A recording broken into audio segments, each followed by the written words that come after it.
All right, we are rolling. Hey everybody, no one else will have Turnstyle News here. You'll notice there's no lower third this time because apparently Google Hangouts is currently under maintenance while I'm trying to schedule things. Such is the way of the world. I am joined today by Mike Celestino. Hi. Did I just screw up your name, Mike? I didn't. No, that's my name. Good. All right. I always worry because I have reader's disease, but that's another What story. is reader's disease? Oh well, we'll get into it afterwards. Okay. It's you can probably figure it out. Oh, so if you've read a word more than you've heard it Exactly. spoken. Yeah. Yes. Like for me, okay. Well, Yeah. When I was in high school, I said circumference, and everyone laughed at me. For me, there were two words in the English language that meant almost the same thing for years. There was epitome and epitome. Okay, sure. Yeah, so that's how that one works. Mike Celestino, who is the director of That's Not Funny, which is a serious documentary about comedy. Yes. And we're here today to talk about both the film and not one but two Kickstarter projects associated with the film, the latest of which has gone up today. I've been following Mike's sort of quest here and sort of the struggles he's been going through, and it's been really interesting because a lot of turmoil, a lot of bitterness and turmoil, and right at the heart, because like yours went up, I think the same day Zach Braff's went up too. No, mine had been up probably 2 or 3 weeks before Braff's got launched. All right. Oh no, it was the Aaron Schwartz doc that went up the same day. Okay, that's what I knew there was something that was up at the same time. So first, Mike's going to tell you about the film, and then we're going to talk about the Kickstarter project. So Mike, tell us about That's Not Funny. Okay, That's Not Funny is a documentary about people who get offended by comedy and what happens when there's outrage over comedy and the response that comedians have, the thoughts that they have on, say, what Emory would call social censorship, which is people trying to monitor or control, I guess, for lack of a better word, regulate what can or can't be joked about in the world of comedy, whether it's on stage or in the movies or television or in the written word. And then also looking back at the whole history of comedy and exploring boundary-breaking comedy all the way back to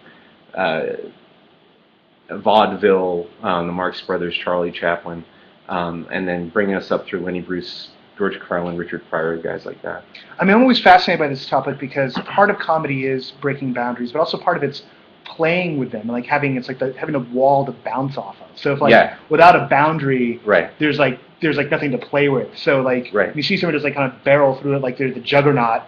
Yeah. You know, you'll there's like, well, that's not funny. You know, like you broke down that wall and it's like, all right, but was there any twist or turn in it? So what are you've done a lot of interviews with people already.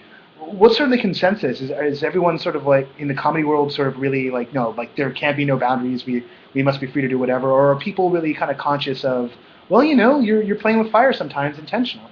No, you know, it's really funny, in the 8 interviews that we've done already, I've found that almost all the comedians have had very, very different opinions about this topic, and it has ranged all the way from, you know, everything is okay, you can say whatever you want and never have to worry about anyone's responses. You're not responsible for the reactions that an audience would have to your humor, or all the way through to, you know, comedians absolutely have the responsibility to keep in mind the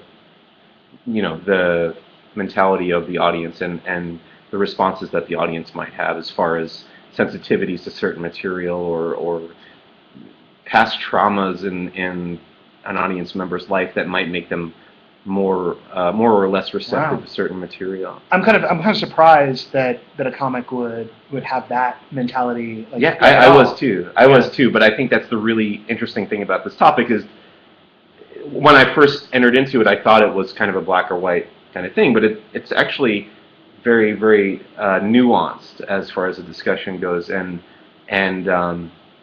there's a lot of ins and outs to it, which is why I think it would make for a great feature, which is what we tried to do initially in the first Kickstarter run.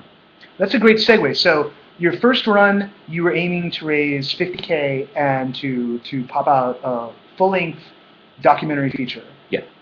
And this was your first go-around on Kickstarter and also your first feature-length project, if I remember correctly. Yeah, that's true. I've never made a feature of any kind before. I thought this would be a great first feature for me to tackle. We aimed big for our first Kickstarter campaign. We tried to get $50,000 to make the feature, and that would have incorporated a lot of archival footage that we wanted to go after. We wanted to do a big opening animated title sequence and stuff like that. We didn't quite get to our goal. We got fairly close, I'd say, which, you know, pretty good for an unknown like me. And I thought the idea seemed to grab a lot of people's attention. Yeah. But this time around, we're shooting for a bit less money, with the idea of doing a short first, probably a 30-minute short. And it would end up being mostly talking heads this time because of the financial aspect of it. But then we'd use that to pursue the feature eventually. One part proof of concept, one part audience building tool. Right, and like I keep saying to my partner, even if we only ever make the short, I think that would still be really creatively satisfying to me, and hopefully we'd still be able to get across the point that we're trying to make. Well, let's roll back first to the project that was, and I'm sort of wondering, because I follow you on Twitter. We have some mutual friends. Yeah. You know, I think when the second time I met you, was when you were in my apartment. So there's disclosure, folks, right? Oscar party. Exactly. And before that was at the Hollywood Fringe, which is coming up soon. So you guys should go to the Fringe. But you were really upset, I guess, for trying to get you. When the first one didn't come through, there was one point, there was a tweet we were maybe this crowdfunding thing just isn't for me. I don't think I'll do it again. And now here we are 2 weeks later, and you're back in the saddle. Yeah. I think if history has shown anything, it's that I'm very easily discouraged. And this goes way back to my own career in comedy, where I did stand up for a year here in LA, and everyone told me I was good at it. So I mean, even beyond people who were my friends. So I think I could have pursued that if I had stuck with it and had some kind of moderate success. But I went to New York and auditioned for a couple things and didn't get them, and I did sketch comedy and improv classes, and I didn't make any of that, and I just kind of abandoned it and moved on to something else, which I have a history of getting discouraged, and I don't want that to happen again this time, where I just kind of brushed it aside because of one failure, and it took some convincing from both my creative partner and some other folks that I talked to kind of get me back on this Kickstarter bandwagon. But what do you think that you learned? I mean, what do you think, in the negative sense of the lesson? What were the things that you figured that, well, these things were wrong, and so this is how I'm going to retool it? Because there's such a notable difference in terms of scope of project, how much money you're trying to raise. Because on the other side of things, I mean, I remember when that project closed down, I said, he was trying. There was overreach there from my point of view, but you get $28,000 and you don't have any built-in audience. So right. Strength of what you had shown on the reel, strength of what you delivered there, the basic idea. And I was looking at the same time, there was Andi Timoner, who's made 2 Sundance films, one Sundance twice in the doc category. And she was raising money for a film about Silicon Valley people, disruptors, Disruptorama or whatever she's calling her thing. And she made her nut, but in some ways relatively just barely. She was trying to get $98,000, and I think she got $117 or $123. But for someone who's done Sundance twice and who was interviewing Jack Dorsey of Twitter, to not be rolling around in money at the end of that process, kind of shows how hard it is. Sure. So what did you sort of get out of, what was your life lessons? And what would you tell someone who's looking to dive in first time? I don't know, I feel you've made a lot of really good points, but I feel a lot of what I took away from the Kickstarter experience was how I don't like asking people for money. It's just not in my DNA. Like, that's not what I'm about. Yeah. But I want to be a filmmaker, and my movies cost money to make. It's just in its nature. So part of being a filmmaker is by necessity going to be asking people for money, whether it's studio executives or private investors or the public, and you just kind of have to accept that. And yeah, I haven't established myself in any way. I mean, we made a 25-minute short last year that very few people have seen. I'd say probably 2,000 people have seen it total. We went to one film festival with it outside of the one that it was designed to play in, and we won the audience award there. But based on that, no one, again, very few people have seen anything that I'm capable of. But yeah, I do think it's a really strong idea. I do think the people who were excited about it were very excited about it, and that's a big part of why we're doing it again the second time. I did learn the lesson of not banking on the idea alone, I think, which, oh boy, I don't even know, we launched today again, and I'm not 100% sure what my strategy is going to be this time. I'm kind of letting the first day go by to see how much we can get in this first day, just based on the people who pledged to us last time. Like, I sent out that update saying, oh, hey, we relaunched, and yeah, you guys should come and pledge again. But we'll see how that goes. And I was really uncomfortable, like, cold tweeting at celebrities, which I found myself doing a lot in the last campaign, and that worked like 3 times out of the 1,000 times I did it. That was the hard thing, because like it's so much of the game, to call it a game, is playing upon the people that you already know, the people who they know, right? And getting it. And I think of my friends Gabe and Etta, who are often on the crowd when we do that. Their first project, which was the robot version of Huck Finn, the book. Okay. That blew up because Neil Gaiman, sorry, I made that mistake. Sure. And I know how to do that. Sorry, everybody. When Neil Gaiman, retweeted it and put it out there, but it wasn't a cold pitch that they did to him. It was one of their friends. Okay. Like someone was like, "Oh, hey, here's this thing." Yeah. So like it's those oblique angles, and it's so hard to get a message through, like anything. I mean, there's as a journalist, I can attest, and anyone who's like into crowdfunding, I can attest. We get so many PR pitches, like on so many different levels every day, and the more that I do the crowdfunding ones, like particularly if I do a game one week, I'll get 3 crowdfunding pitches the next week for a game, and sometimes it's rude, but sometimes I don't have time to respond to them at all, and I'll look at them, and if they don't seem like, wow, this thing's got something innovative going on, so go, hey, I've got a desktop tower defense game, right. Or like, oh, I've played 5 of those, why should I care? And you start to understand why Gizmodo and some of these other sites just say, we won't cover Kickstarter projects, which I think is unfortunately unfair, because there's a lot of projects that have got something special about them. And for me, with your project, just looking at what happened during the Oscars with Seth MacFarlane and The Onion, and to the point where, like, if you don't know what we're talking about, I'm not going to say it here because, ouch. But you get these moments. No, the amazing thing about both of those instances were that we were already in production on this movie when both of those happened. Yeah. That's how relevant this is. And when we first started talking about this movie, I was like, oh, the moment has passed. This all happened last year, the whole thing with Daniel Tosh, and nobody's talking about this anymore. It's not going to happen ever again. Oh. And then it just keeps happening. It happened again 2 weeks ago. It's always going to happen. Yeah. It's eternal. Right. And I was astounded that no one had made this movie already at the same time. I searched for it, and I think one person had, once the Kickstarter had launched, one person wrote to me and said, hey, we made a similar student film that was like this. And I was like, oh, okay. I didn't go watch it because I don't want to, inadvertently steal anything from them. But it was just amazing. You don't want to Mencia it? Yeah, exactly. No, right. Enjoy it. So. No, we want to talk to Mencia. Don't. That's not hey, his WTF with Mark Maron, that entire cycle is some of the most interesting listening you'll ever do in your life.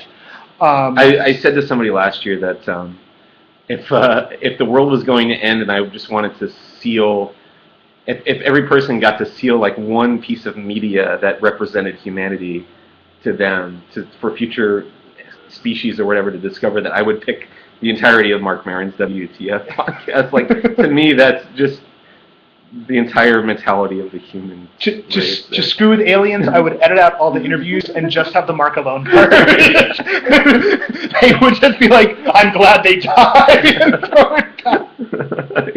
No offense to Mark Maron. I'm sure he'll take offense. but he won't even notice this, so that's fine. He's got He did retweet me once. which is great. Oh, that's Yeah. That's cool. Oh no, you know what? He favorited me, which is like, what's that? It's like I'll acknowledge your existence, but I won't. I like the favorite. People get into this thing about like the favorites, like like I look at it as the nod, right? And there are some times when like it's the like of Twitter. It's like you know what? It's the nod. It's the I heard you. Right. I hear you. Right. I hear you. Okay. So which can be useful. Here's the weird thing about Kickstarter to me is that now a filmmaker or whatever kind of creative project you're doing on Kickstarter, you also have to be really personable and likable to the people who are watching your Kickstarter page at home or whatever, which is something that I'm not used to, especially in the last decade where I haven't been trying to put myself out there. Yeah. So if I'm the kind of person who wants to be creative and have my viewpoint represented through a documentary like this, where I won't be on screen, for me to suddenly have the camera turned on me is a little off-putting, and it takes some getting used to from my end. But I think I'm trying to get back into that. Well, it's strange because like there is the whole line of in doc. There's the doc where the director is very present, and there's also a form where the director isn't very present. And even when you don't have them on camera, like I just saw We Still Secrets over the weekend. Yeah, I saw that too. And Alex Gibney's voices the entire time. It's like, oh, he's narrating his own documentary, which struck me as weird, even though I've seen like half the stuff Moreland Spurlock made and plenty of Michael Moore, and like it's such a standard thing. It's like I'm going to be here and like I'm going to walk you through this, and so that's the doc world. But you're right. It's like everyone has to be able to pitch and has to be able to be someone that the audience wants to kind of come along with. You got to be the shaman of a community, and that can be nerve-wracking. Yeah, and in a lot of ways, it's fighting against my own nature because I'm especially lately, I've been a very insular person. It's. Yeah. Stanley Kubrick would not be able exactly. I was just thinking that when I went to the Kubrick exhibit. I was like, what if Stanley Kubrick had to do crowdfunding? Like, what would he do? I just don't see it happening. Like I could see maybe, but if you're clever enough, you might just be like, okay, well, I'm going to get some actors and have them do it for me. Right. There's a way to create an intermediary. Sure. Yeah. But also in terms of like the sheer volume of stuff. I mean, and you face this too, just like how much you found yourself having to get out there and tweet and just the volume of material I had to create. Yeah, I mean, I've done more interviews in the past 2 months than I've ever done in my life. I mean, nobody ever cared to hear what I had to say before, first of all, but it's just that I've never done an interview before, and this is a great one, but I'm not used to it, so I'm just having to kind of find my footing with it, I guess. Yeah, it is weird, like how our society is increasingly mediated, and what I love about crowdfunding is like it cuts out some of the middlemen, but then some of those middlemen had skill sets that like a director or a writer, in some ways would be like better off without like having to worry about doing any of that stuff. Some people thrive and have that entrepreneurial spirit, and other people, and they're not lesser because I don't know how to write a press release. Like if you don't know that, that doesn't make you a worse person. Maybe because you're so good at writing a screenplay or so good at writing a product design. Like why should you? I mean that's what the whole industrial age was about. It was about specializing. Yeah. Now we're all called upon to be Renaissance people again. Right. And you're dressed up in those little outfits and like run around with everyone. No, anyway, what are the goals for this timeout, and what are your heartfelt expectations? And 15 is 13 less than what you got last time for the feature. Yes. So do you have anything up your sleeve maybe in case you go over? I feel like I don't want to be overly optimistic right out of the box. No. But yeah, I mean, look, we still want to make this as a feature, and it's possible we could get to $50,000, and then we'll make the movie. We'll just go ahead and do the feature version. It's entirely possible. But right now we want to interview every comedian that we can get our hands on in the city of Los Angeles, and with the 15 we'll be able to do that, and we'll cut it together and we'll get it professionally, edited, sound mixed and get the picture looking real nice. But we'll have a short that we can show people, and we'll submit it to festivals and we'll show it around, and hopefully that'll get us into the feature. But yeah, mostly I find the topic so fascinating that this is a movie that I would want to have seen, Yeah. and that's why I want to make it. And I really do. I do think that I personally, people keep saying, I've read so many comments. It's like, well, why does this guy get to make this movie, or why should we help this guy? It's like, well, I feel like I'm not an expert in a lot of things, but I do have this one thing. I have had a lifetime of absorbing, and I do have a scholarly understanding of the world of comedy. I feel like that is my one expertise, and documentary film is another very big interest of mine. So I kind of have an insider's and an outsider's look at this topic, because I'm not a working comic, but I have done a lot of comedy, and I have studied comedy in all of its forms, or most of them anyway. So I do think I have a unique perspective on this, and I also am very, very interested in the opposing viewpoint in this matter, which we haven't had a chance to explore in the interviews that we've done already. But it's something that is very, very high near the top of my list of what we will do immediately should we get the money for this. And by that you mean like sort of like the cultural pundits who are sort of try and police what is and isn't funny, what isn't acceptable. Is that what you're aiming towards? Yeah. I mean, we want to talk to the people out there who don't believe it's okay to joke about certain things, and why they believe that, and why why is there a huge to-do when the Onion makes a joke with a certain word in it? Why does crossing certain boundaries cause this hubbub? And without the turmoil, there wouldn't be a movie. So I'm interested to know why that happens in the first place, I guess. No, it's definitely one of those things. And like you were saying, like like you thought it was going to be over because of the Daniel Tosh stuff, and then a year later, it feels like it's an ever-moving line. Right. But it definitely has this kind of, there's questions that always come up, like, well, what does it mean that we've crossed that line, that's no longer a thing? What does that say about us? What we find funny and or what we find offensive just in general really says a lot about who people are collectively. Right. And on the one hand, I think that there's some level of eternal progress moving towards sort of general understanding. If we can all laugh at something together, then kind of move beyond it. But then do feel like there's some things that maybe will never be funny. Right. Like I don't want to name something off the top of my head, because like I get 15 really horrible images in my brain, and I'm like, I don't want to infect that with anybody.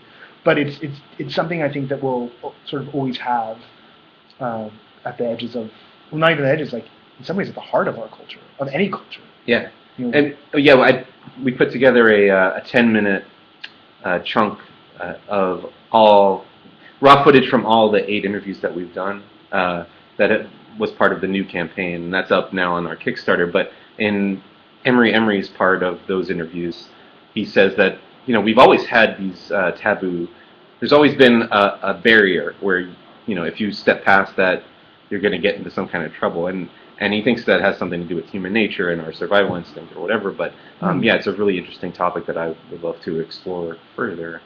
And hopefully the Kickstarter will let you do just that. I hope so. All right. Well, we have entrusted this to the YouTube's own recording device, so I'm about to hit the stop recording button, and hopefully everything I just said will seem really silly to you, because to me right now I'm terrified that we're going to lose this. Mike, thanks for coming along. If people want to find the project, how do they find it on Kickstarter?